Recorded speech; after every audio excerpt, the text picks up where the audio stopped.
Y'all, Married to Medicine is finally back. Season 9 premiere. This is my review for episode 1. I am so glad we're back to Black Bravo Sundays. Y'all just don't know. It's extra work for me, but it is entertaining and something to watch on Sundays. So let's get into it. So we start with a montage of what the ladies are doing. We see Heavenly at that new house she bought at the end of last season. It looks like her daddy, what's his name? Damon, yeah. Damon is like pushing a snake into the water. I don't know why Heavenly's screaming. I mean, she's basically screaming at herself. We see Dr. Jackie being boss bitch at her clinic. Anila finally moved into that big ass house of hers. Oh, and then we see Dr. Jackie and Simone, they're friends again. Even though I didn't believe that plot line last season, it's just, I'm glad they're back together because them fighting, it was giving Brandy versus Malaysia, and I ain't got the time. I keep forgetting this show is in Atlanta. I just saw Ponce Mark and I'm just like, oh right, this show is in Atlanta. Ooh, I know that's right. I love that. Dr. Jackie just said black OBGYNs are in high demand and they give each other a high five. Yes. We cut to Simone's confessional and she says that her and Dr. Jackie are finally in a good place and it's been 2 long years. Yes, girl, we know. 2 long seasons.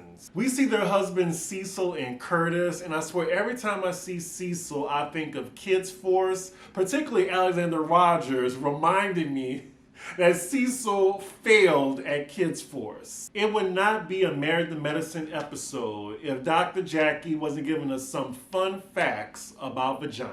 Next scene, we're with the villainess herself, Dr. Heavenly. Now, y'all know how I feel about Dr. Heavenly. I'm gonna give her a clean slate until she pisses me off or be messy. Cause like I always say, new season, new slate. If there's hope for Kenya, there may be hope for Dr. Heavenly. We shall find out. So she's talking to her daughter and wow, her daughter is grown from the last time we've seen her. I could have sworn she was like a toddler and now she's like, the high school girls with the nails like this and lips popping, full face of makeup. I mean, this is like a Gia transformation. Heavenly is letting us know that she owns a beauty supply store. She allows her daughter to work weekends there. I mean, she's all for generational wealth. I'm here for it. Like I said, I salute Heavenly and her businesses. She's just a terrible person, that's all. Heavenly says she doesn't know where her daughter's good fashion sense come from, and at least she admits that it's not from her. I commend her for admitting that because I wholeheartedly agree. So here comes Miss Quad, who is now a full-time cast member on season 9, and she's visiting Heavenly. I like Quad, and even though she's not married to medicine anymore, she's still a great asset to the show. I swear, every time Quad see Heavenly daughter, she always chastising her. Leave that girl alone. Jeez. Just quizzing her about boys, like, oh, you driving a fancy car at your age, girl? Leave that girl alone. Oh my God, I just totally forgot how annoying Heavenly's voice is. Now why you don't want me to teach you how to drive instead of your daddy? Why? Your daddy. Like, Jesus Christ. So Quad is asking Heavenly about her relationship with Contessa because they're not cool anymore. And why aren't they cool? Because of Heavenly, of course. She talks about everybody. I honestly don't understand how Heavenly has any friends. Heavenly really got the nerve to say, I just don't know why we have not spoken. So I see production gonna be on 10, just how they are in Atlanta. So soon as Heavenly says that, producers press pause and then insert Contessa in her confessional saying, oh, this is why me and Heavenly aren't speaking anymore. She talks about everybody like a dog. Pause, Contessa. You know that. You hear her talk about everybody else. What make you think that she don't talk about you? Anywho, she says she's talked about her marriage as well as her husband saying he's abusive. Then we see that Heavenly has her own YouTube show where she answers fans' questions very honestly and doesn't care if she hurts her co-star's feelings. Now, I will say Heavenly said her husband abuses her emotionally and verbally, not physically. Now, I will side with Heavenly on that part because on the show, according to Contessa, Like, she said her husband would verbally or emotionally abuse her from what she told us. I'm not sure if she said that verbatim, but she definitely gave us the implication of that. Next scene, we're with Dr. Contessa, and she's outside exercising with her personal trainer. So Contessa is catching us up on how she's been, and she's saying that her marriage is in a better place. Thank God, because last season, it was so confusing. Like, are y'all divorced? Are y'all not? Like, is he being abusive? Like, it was so confusing to the point where I didn't care anymore. I just thought they were giving us a fake plot line. She says at the reunion she did file for divorce, but since then, her husband started to act right when it became real and she wanted to sell the house. So he agreed to go to therapy, and now they're in a better place. Or so she says. Now, her trainer tells her that she needs to get into like a bikini and some high heels so he can mark her progress. And I'm pretty sure it was calculated on her part to be like that when her husband and kids arrive, as they just so happen to be coming down the driveway. She does look good though, but I think Dr. Contessa has always been in good shape. None of these women want to fight with Dr. Contessa. They will be knocked out. Even though I do want to see her whip Heavenly's ass, because Heavenly deserves it. Contessa and her husband in the confessional saying therapy has helped them a lot. I ain't buying it. They delivered a made-up plot line to stay on the show. There's no convincing me otherwise. So it looks like Contessa has a trainer because she has a Teresa Giudice plot line where she wants to enter a fitness competition. She used to do it back in the day. I think this was like 2003 when she was a teen. Wait a minute, I was a teen in 2003. We can't be the same age. Wait a minute. Okay, I was confused. So she was just in the Miss Missouri pageant. She wasn't in the teen portion of it. Okay, all right, because I was like, wait a minute, 2002, I was 16. There was no way she was a teen in 2002 because she's 46 now. But good for her, Dr. Contessa has always been a baddie. Next scene, we're at Quad's house, and the first thing I notice are these poor puppies that are like just miscolored. Like, why did she do that to those dogs? That looks hideous, what she did to them with that paint job. Someone needs to call PETA, the SPCA, something. So we get a little update on Quad's living situation. She now has a Marlo plot line where she's on Monty as well. Her nephew, who is 6 years old, has moved in with her. She also lets us know that her mom is living with her too, and she doesn't live in the apartment anymore. She now got a new house. It is 6 bedrooms and 9 bathrooms. Wow. What does Quad do again? That is no shade. I'm just curious. But you know, houses like that, I mean, they're pretty cheap in Atlanta, I think. Well, on the outskirts of Atlanta. I mean, this is a nice house. Good for her. 14,000 square feet. That is huge for one person. I see why she don't mind having her nephew and her mom there. So then we find out from Quad why she's her nephew's guardian is because her brother, her nephew's father, died tragically from heart complications at 34.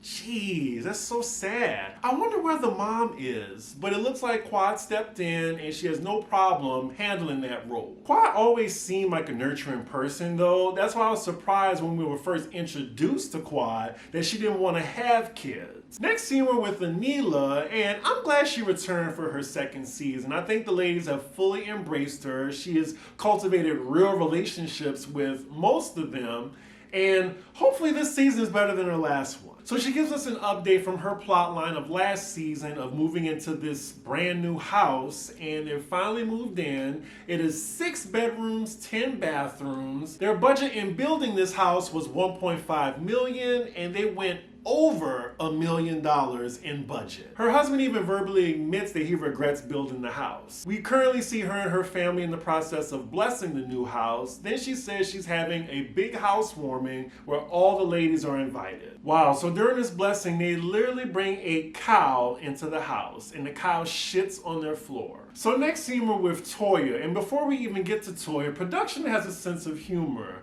So they show Anila's house and how close it was to Toya's old house. They let us know that Toya's house from last season is sold, and now they are in another house. But production lets us know at the bottom that this is Toya's new rental house. I feel sorry for those kids. They have moved at least 4 times since she's been on this show. Probably more. I can't wait for her to tell us the reason why she sold her old forever home. So she lets us know that they are temporarily in this rental home because they recently just bought a plot of land where she's going to build her next forever dream home. Now, while we're on the topic of Toya's many houses, I heard some tea. So she didn't get rid of the house because they couldn't afford it. Word on the street is that her forever home, the property value shot up like $1 million over what they bought it, so they sold it, and that gave them money enough to buy another set of land to build another house. So I think they actually made a profit off the house. I'm not sure why she didn't say that, because now, you have Heavenly on Watch What Happens Live saying that she sold the house because she couldn't afford it. I do think the reason why it's hard to believe is because Toya lies a lot, and she's notorious for trying to keep up with the Joneses. Toya, how big you want the next house to be? She said this old house didn't have a tennis court. It wasn't big enough for a family. His house is just her plot line. She is on the wrong network. So Toya's long-suffering husband Eugene shows up, and God bless him, because being married to somebody like Toya, it has to be grating. I mean, they go back and forth a lot. Their relationship reminds me of Adrian and Paul Maloof from Beverly Hills, like the earlier seasons. They eventually got a divorce. Hopefully they don't have the same fate, but I know she gets on his fucking nerves. So Toya gives us an update on her relationship with Anila, because they went to war last season, even though Toya brought her on the show. So Anila invited her to her housewarming, and they're cordial right now, but I'm sure that won't last too long because it's Toya. Even though Anila invited her to her housewarming, there's still some contention between the two, I guess. Next scene is the day of Anila's housewarming. We see her and Quad together getting ready. I forgot those two formed a friendship after the season wrapped. I was really surprised by that. I just thought Quad was the type that would find Anila boring, but I guess not. Side note, I will say everybody on this cast has really nice houses. They're probably all in the middle of nowhere, but nice houses nonetheless. We see a montage, a bunch of the ladies getting ready. They have to wear Indian garb. Contessa says she's not looking forward to going because she has to see Heavenly, and she doesn't want to. I mean, honestly, no one wants to see Heavenly, but it's just they all tolerate her. So the event looks nice. All the ladies are arriving. Heavenly arrives with the +1, who I think is the new friend to the show, who's married to a dentist. We see Kari arrive, the token white woman of the cast. She wasn't in like the new cast photo. They were just like, nah, white girl, nope. This is for colored women only. I thought she was a main cast member, but I guess she's like full-time friend of. Look, she hasn't done anything problematic yet. And anybody who can stand up to Heavenly, I mean, they deserve a spot on the show. I remember last season with the whole Dr. Daddy thing that she said. Like, I was like, okay, she's not afraid of Heavenly. I love this. I thought it was so funny that out of Lisa Nicole Cloud and Kari, they asked Kari back. I mean, Lisa Nicole, like, she's a forever clown. Like, she doesn't need to come back to this show. They always clown that woman. Oh, see y'all, I tried with Heavenly. I really did. So now she's making a commotion amongst her friends that, oh, why this woman all in my man's face? Why he all in my man's face? Has she seen what her man look like? I mean, because the whole audience knows what her man looks like. Sweetie, Dr. Heavenly, nobody wants your man. Nobody. Like, I hate how she degrades women, any woman that talks to her husband. Like, they are a match, so she should not worry about her husband cheating on her. Well, there are thirsty women after Doctor, so he may have a shot, but ain't nobody gonna love her like her husband do. Like, he tolerates her, I know. Much like how Eugene tolerates Toya. I'm just saying, that's how I feel, that's how it is. I don't think it's mean. Like, Heavenly is a horrible person. I think we all know that. Like, she is so quick to call a woman a hoe or a bitch that talked to her husband. I think that is just so rude. I think that just highlights her insecurities. We see the ladies talking, and Carrie is talking to Heavenly, saying that she's been married for 25 years. You have nothing to worry about. And then Heavenly looks her up and down. Yeah, I got something to worry about. Again, Carrie pays her dust, and that is why I like Kari on this show. Is it Carrie or Kari? Whatever, it don't matter. We then see Heavenly in her confessional saying that Kari needs to worry about her own man. So Anila makes her grand entrance. The party's going well. The only person that's not there yet is Toya for some strange reason, and she lives the closest to Anila, so I'm sure her lateness is intentional. Oh, I didn't even realize Contessa wasn't there. So Contessa arrives looking an absolute fool. Like she's dressed like an Egyptian from Party City. And then she just brags saying that she has a ton of Indian friends. I would have turned her around. She looks embarrassing. This is almost as cringe as when Monique went to Karen's Indian themed party dressed like a Native American. So Toya arrives 2 hours late, doesn't apologize, just walks in like, everything is cool. So now we're with the husbands, and I always thought this group of husbands is just so lame. I don't think they're saying anything of importance, so fast forward. So there's a little funny scene of Jackie scolding Carrie for putting her hands on the walls and not using the staircase railing. Like Jackie really just schooled this 40-plus-year-old woman like she was a child. Carrie, get your hand off the walls. So we see Contessa and Quad talking, and Quad immediately asks her about her relationship with Heavenly. She's saying that they should talk. Contessa says that Heavenly hurt her feelings, and she's bringing up the whole YouTube comments that she did. Quad tries to get Heavenly to come over. Then Contessa immediately tells her that she doesn't want to talk to Heavenly right now. So I'm guessing this isn't the time or place, and she's not ready to have that conversation with her just yet. We cut to Contessa's confessional, and she's saying that Heavenly has known her a long time, at least 5 years. She knows her husband isn't abusive. Well, Contessa, with all you said about your husband last season, it probably made them think otherwise. Because she keeps talking about what Heavenly said. What about what she said about her husband, about what he does to her? And she's in a volatile situation. Like that verbiage is a dog whistle for an abusive relationship. Quad is doing her best to play mediator between Heavenly and Contessa.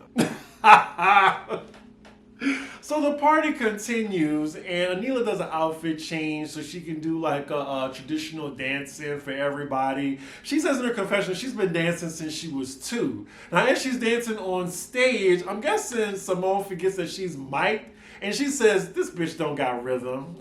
Oh my God. Well, Simone ain't lying. Alright, well it looks like the party was a success, and that is where the episode ends. This was a decent, first episode, just reintroducing us to the cast, and yeah, I was entertained for a bit. I'm glad this show is back, and I'm looking forward to the season. I will say Heavenly, I tried, but she is still the Heavenly from prior seasons. Y'all give me y'all thoughts on this episode. Make sure y'all like, comment, and subscribe, and I will see y'all for the next episode. Bye.